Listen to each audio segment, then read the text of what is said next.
हरियाणा की हर अपडेट के लिए बेल आइकन दबाएं और सब्सक्राइब करें STV हरियाणा न्यूज।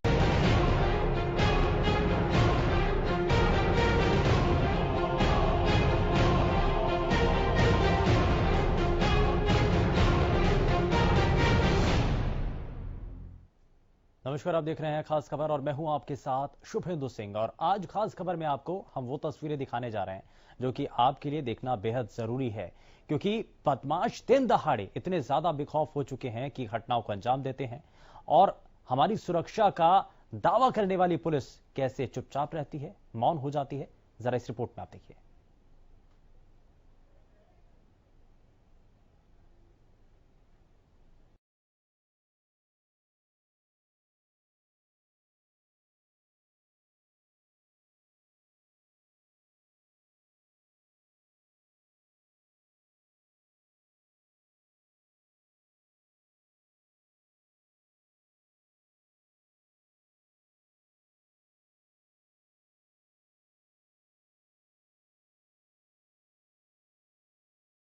स्काउट सहयोग, जी हाँ, ये आदर्श वाक्य है हरियाणा पुलिस का। लेकिन मौजूदा वक्त में प्रदेश की पुलिस अपने इस आदर्श वाक्य से कोसों दूर नजर आ रही है। सीसीटीवी में कैद गुंडागर्दी की इन तस्वीरों को गौर से देखिए। ये तस्वीरें फरीदाबाद के सेक्टर 22 की मछली मार्केट की हैं, जहां गाड़ी में आए कुछ बदमाशों ने मछली व्यापारी पर लाठी डंडों से हमला कर दिया। ये हमला उस वक्त हुआ जब वहां पुलिस भी मौजूद थी, लेकिन दबंगों की दबंगई के आगे पुलिस भी लाचार नजर आई। यहाँ तक कि एक बदमाश ने तो पुलिसकर्मी के हाथों से डंडा तक छीनने की कोशिश की। बदमाश इतने बेखौफ थे कि उन्होंने व्यापारी की बेरहमी से पिटाई करने के बाद हवा में फायरिंग की और वहां से फरार हो गए। जरा चश्मदीद से ही सुनिए क्या हुआ था उस वक्त। से भी मार रहे 15-20 लड़के, ब्लैक कलर की स्कॉर्पियो थी, जिसमें हम भग के गए वहाँ पे, तो हमारे ऊपर भी तीन राउंड फायर की। और जो पुलिस बैरिकेड लगा हुआ था, पुलिस बैरिकेड की ओट में मैं बचा हूँ। जब मैं सेफ हूँ, नहीं तो मेरे भी गोली लगी होती। पुलिस भी तो वहाँ मौजूद थी, वो उसने क्या किया? बैरिकेड लगा हुआ था, पुलिस को पता नहीं जी, हमें तो वहाँ पे पुलिस दिखी नहीं, कहाँ भग गई, क्या हुआ। पुलिस वहीं देखती खड़ी रही या छुप गई, ये हमें नहीं पता। फायरिंग होने के बाद हम वहाँ से निकल गए। तो सुना आपने, वारदात के वक्त सुबह सुरक्षा और सहयोग का नारा देने वाली पुलिस ने कैसे अपना कर्तव्य निभाया। इस बात को खुद पुलिस के अधिकारी भी मान रहे हैं कि मौके पर पुलिस के जवान मौजूद थे। बावजूद इसके बदमाशों ने अपना मकसद पूरा किया और वहां से बेखौफ फरार हो गए। 2 कांस्टेबल नाके पे थे, पर वो उनको काबू नहीं कर पाए। उनकी जो जनसंख्या ज्यादा थी, उन लोगों की जो 10-12 लोग थे, तो वहाँ कोशिश करी उन्होंने, पर वो उनको राउंड अप नहीं कर पाए। यानी पुलिस वहां पर मौजूद है, इसकी जानकारी बदमाशों को भी थी। बावजूद बदमाशों के हौसले इतने बुलंद थे कि वो गाड़ियों में आए और सरेआम मारपीट के बाद फायरिंग करते हुए फरार भी हो गए। पुलिस ने ये भी बताया कि व्यापारी के साथ मारपीट करने वाले बदमाशों के खिलाफ पहले से ही मामले दर्ज हैं और वो फरार हैं। जिनके खिलाफ जो शिकायतें पहले आई है, इनके खिलाफ अगर आप ट्रैक रिकॉर्ड आप इनका देखेंगे तो टाइम टू टाइम इनके खिलाफ सभी खिलाफ मुकदमे दर्ज है। इसके पिताजी भी अभी जेल के अंदर है, जो NDPS के एक्ट के अंदर 1-1.5 साल से अंदर है अभी, और ये खुद भी अभी NDPS एक्ट के अंदर फरार है। तो ये वो बदमाश हैं जो गैर कानूनी धंधों के लिए पहले से ही नामजद हैं और फरार चल रहे हैं।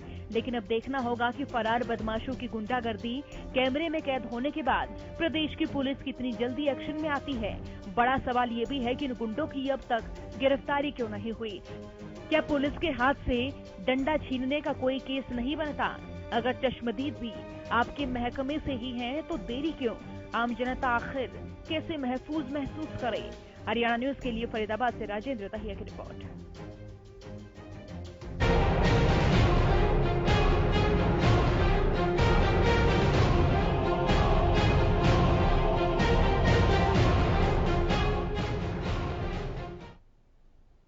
तो दिन दहाड़े हुई इस घटना की तस्वीरें तो आपने देख ली और इस रिपोर्ट के जरिए आपने सब कुछ समझ भी लिया होगा कि कैसे आपकी सुरक्षा का दावा करने वाली खाकी और आपकी अपनी सहयोग करने वाली पुलिस आखिर कहां जाती है जब कोई आपत्ति, कोई विपदा आती है। तो इन तस्वीरों के जरिए आप देख सकते हैं कि बदमाश आते हैं। दिन दहाड़े की ये पूरी घटना है, ऐसा नहीं कि रात के अंधेरे के अंदर ये सब कुछ हुआ हो। दिन के उजाले में सभी के सामने जब आवाजाही वहां पर पूरी तरीके से थी, वहां पर लोग भी थे, पुलिसकर्मी भी थे, नाका वहां पर लगाया हुआ था, बाकायदा 2 वहां पर पुलिसकर्मी मौजूद थे। लेकिन उसके बावजूद भी इतनी संख्या में बदमाश वहां आते हैं और वहां अपनी घटना को अंजाम देते हैं, बड़े आराम से मौके से फरार हो जाते हैं। वहां फायरिंग की जाती है, लाठी डंडों से लैस होकर के ये सभी लोग आते हैं। ये बताया जा रहा है कि दर्जन भर से ज्यादा ये लोग हैं, लेकिन वहां पर 2 पुलिसकर्मी भी उस वक्त मौजूद थे। उनके द्वारा वहां पर कुछ नहीं किया गया, अपने आप को असहाय सा वो महसूस कर रहे थे, वहां से चले जाते हैं। और यहां पर जो लोग वहां पर मौजूद थे उस वक्त, चश्मदीद जो वहां पर मौजूद थे, उनकी भी बातों को हमने आप तक पहुंचाया, उनकी भी बातों को हमने सुनाया। उसमें वो बता रहे हैं कि वहां नाका लगाया हुआ था, 2 पुलिसकर्मी वहां पर मौजूद थे, लेकिन जब घटना होती है तो उसके बाद वो कहां चले जाते हैं किसी को कोई मालूम नहीं।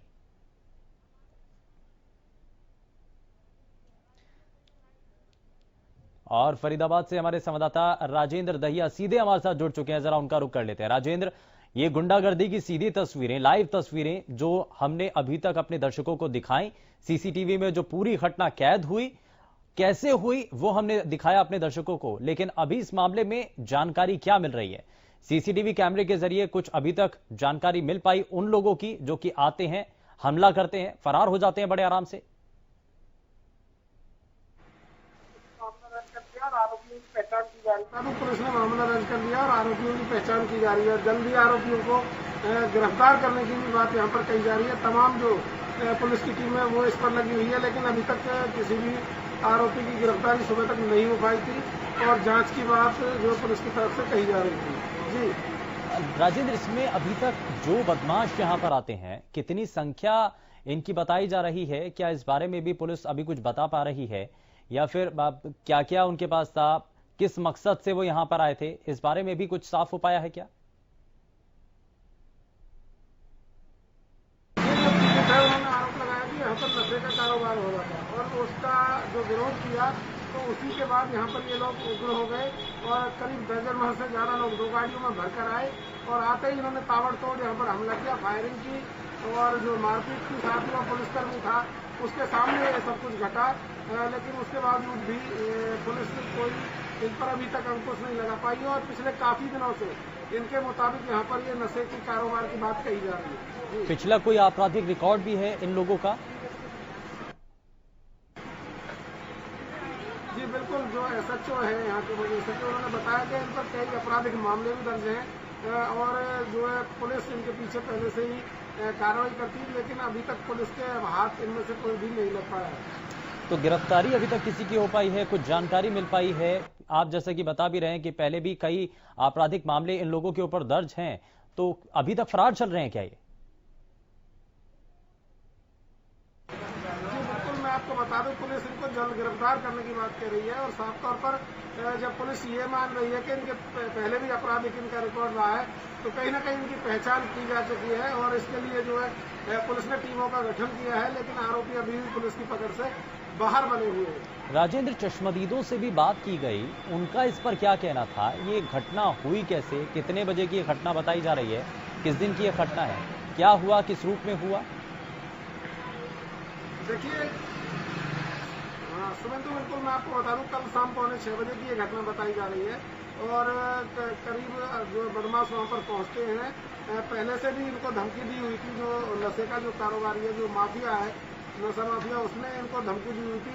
वहां पर ज्यादा भीड़ लगती थी, जो इन्होंने बताया, जो आरोप लगाया, उस भीड़ को कम करने के लिए इन्होंने उसका विरोध किया, लेकिन वो विरोध इनको इतना महंगा पड़ेगा ये इनको भी नहीं पता थी। और साथ ही जिस तरीके से पुलिस के सामने ही लोग हथियारबंद होकर वहां पहुंचते हैं और सीधे सीधे उसके घर पे हमला करते हैं, जो कार्यालय उस पर हमला करते हैं और उसको पीट कर वहां से बड़े आराम से निकल जाते हैं, तो ये वाकई अपने आप में सवालिया निशान लगाता है। राजेंद्र, लेकिन 2 पुलिसकर्मी वहां पर मौजूद थे, तो क्या जैसा कि विरोध किया गया था, जैसा आप बता रहे हैं कि उन बदमाशों का इससे पहले विरोध किया गया था और उसके बाद ही वो वहां पर आए थे, तो पुलिस कर्मियों को क्या इस बारे में जानकारी दी गई थी, इसलिए वो पुलिसकर्मी वहां पर पहले से ही मौजूद थे, या कोई और कारण था?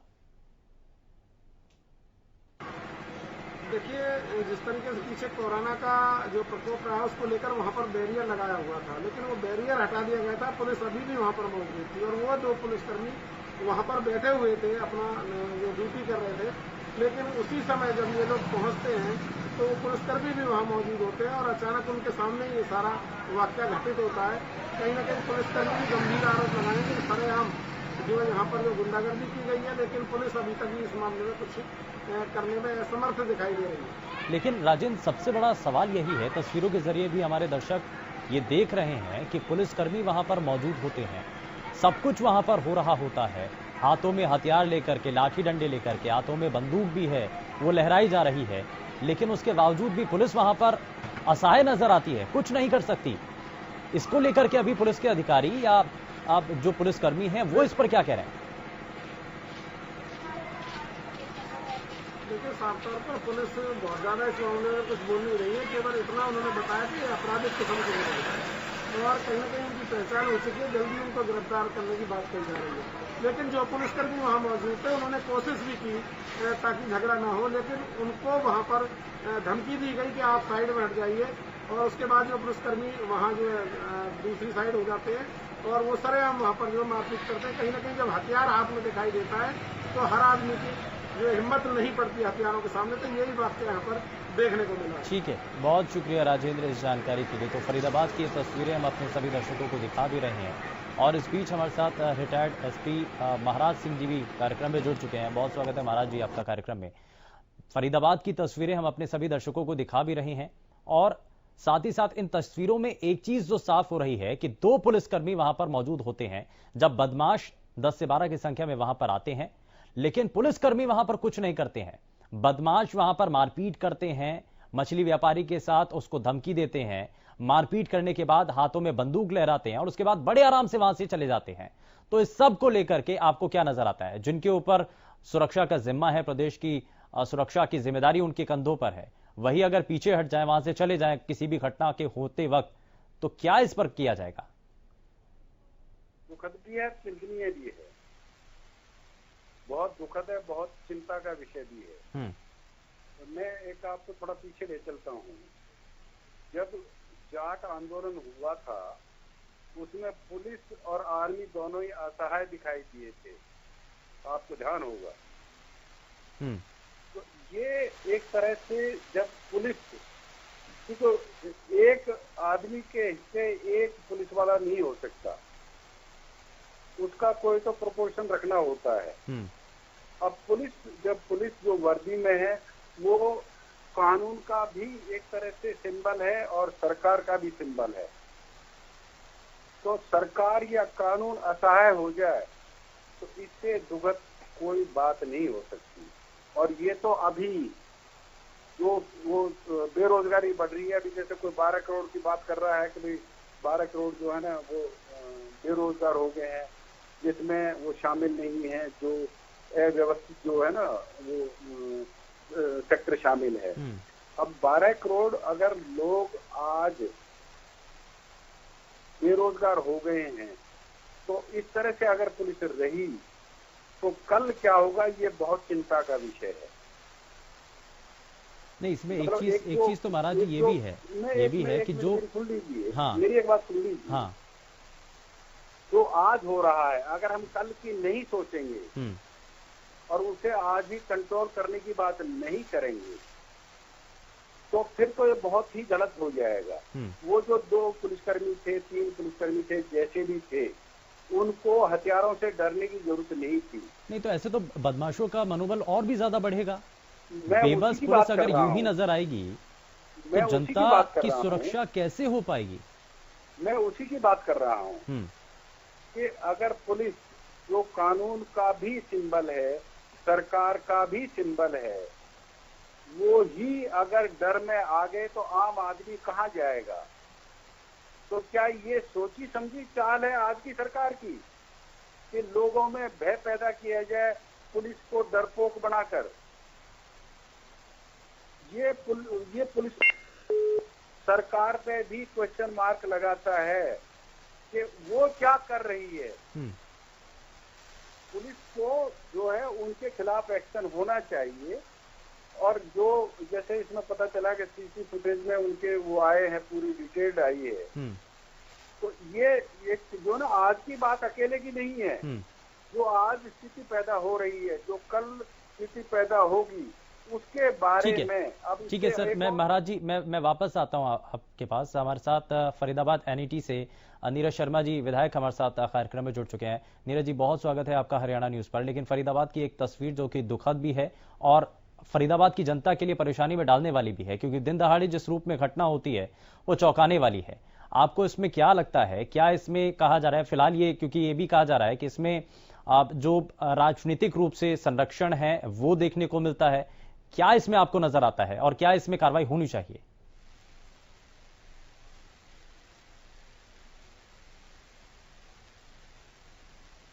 नीरज जी, मुझे सुन पा रहे हैं आप? दोबारा से संपर्क साधने की कोशिश करते हैं, लेकिन ये तस्वीरें लगातार हम अपने सभी दर्शकों को दिखा रहे हैं। आप देरी आखिर क्यों होती है, पुलिस वहां पर मौजूद होती है, ये सब कुछ दिन दहाड़े होता है, कैसे हो जाता है? नीरज शर्मा जी एक बार फिर से हमारे साथ कार्यक्रम में जुड़ चुके हैं। नीरज जी, बहुत स्वागत है आपका कार्यक्रम में। मुझे सुन पा रहे हैं सर आप?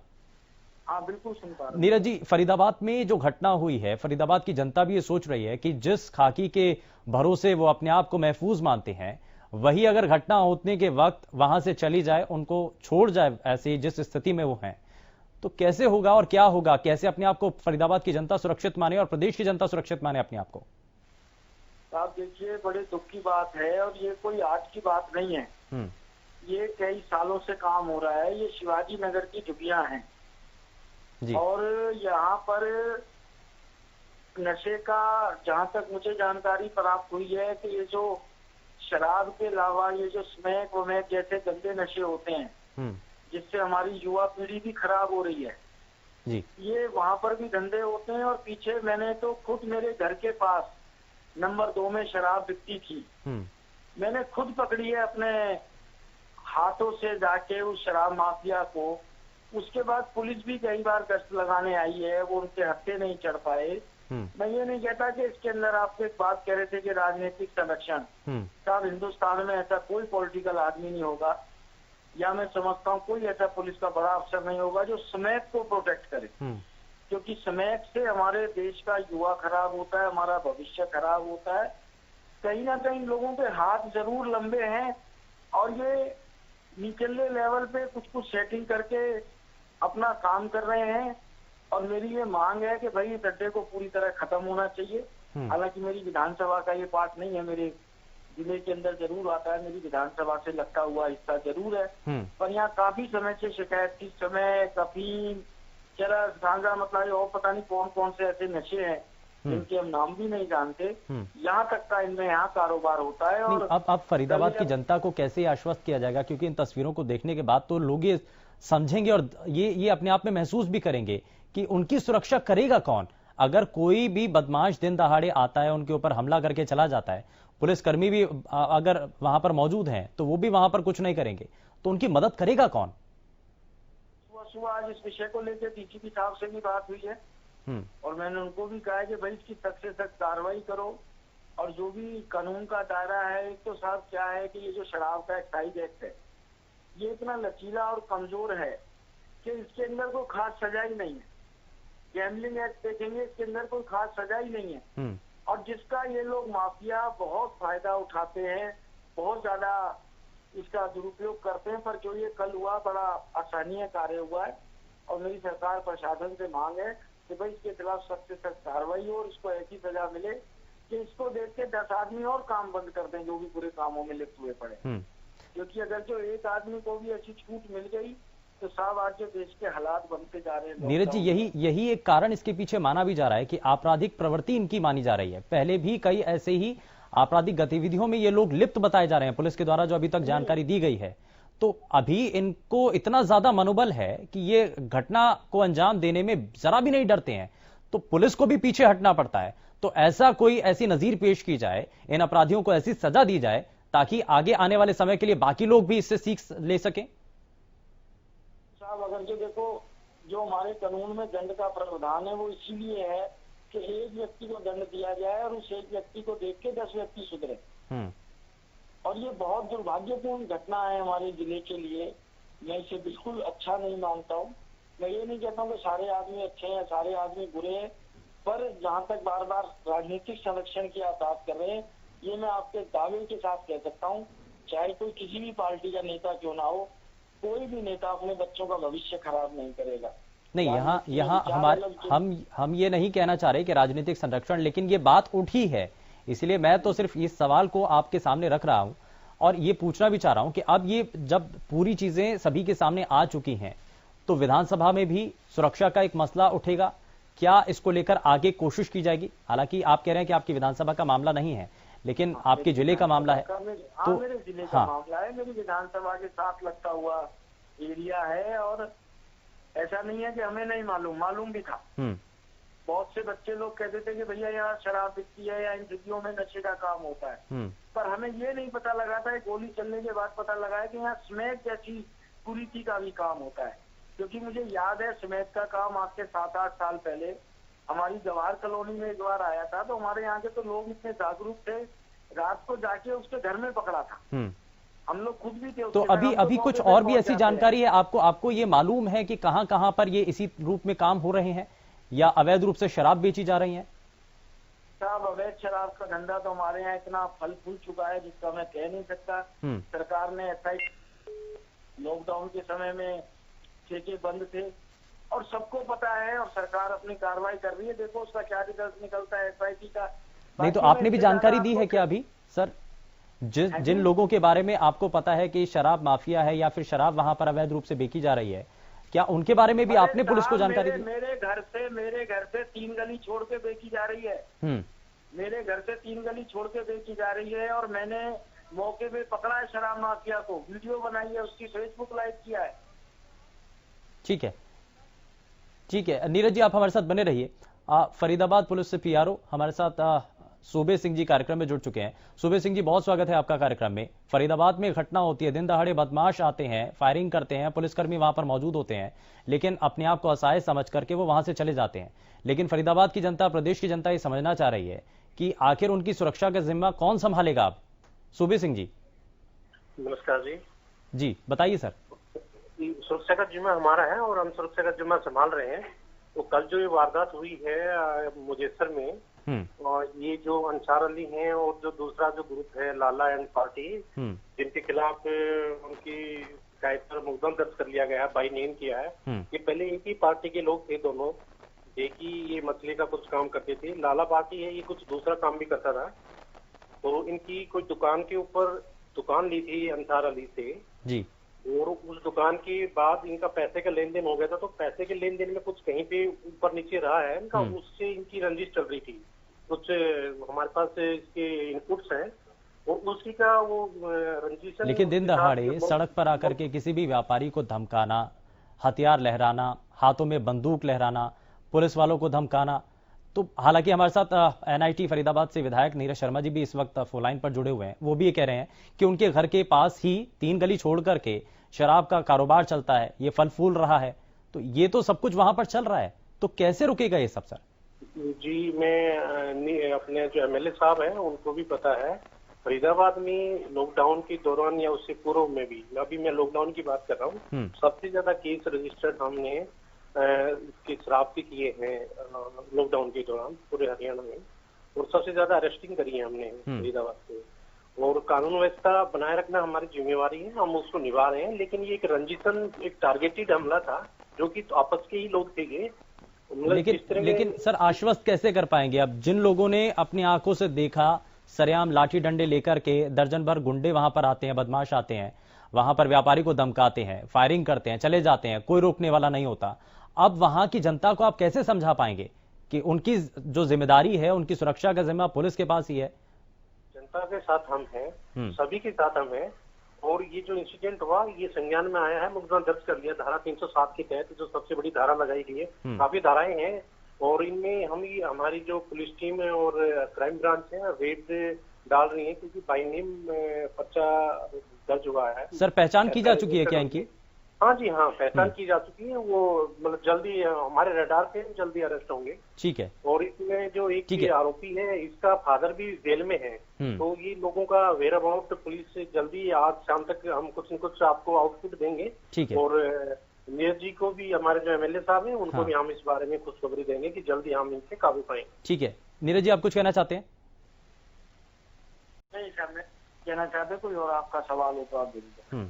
ठीक है, बहुत शुक्रिया सर, बहुत शुक्रिया अपना समय देने के लिए नीरज जी। और सूबे सिंह जी हमारे साथ कार्यक्रम में जुड़े और उन्होंने बताया कि फरीदाबाद की इस घटना को लेकर के पुलिस प्रशासन बेहद चिंतित है, लेकिन कोशिश यही है कि जल्द से जल्द अपराधियों तक पहुंचा भी जा सके, क्योंकि पहचान फिलहाल हो चुकी है उन अपराधियों की, बदमाशों की, लेकिन उन तक पहुंचना बेहद जरूरी है। फिलहाल के लिए बस उतना ही। नमस्कार।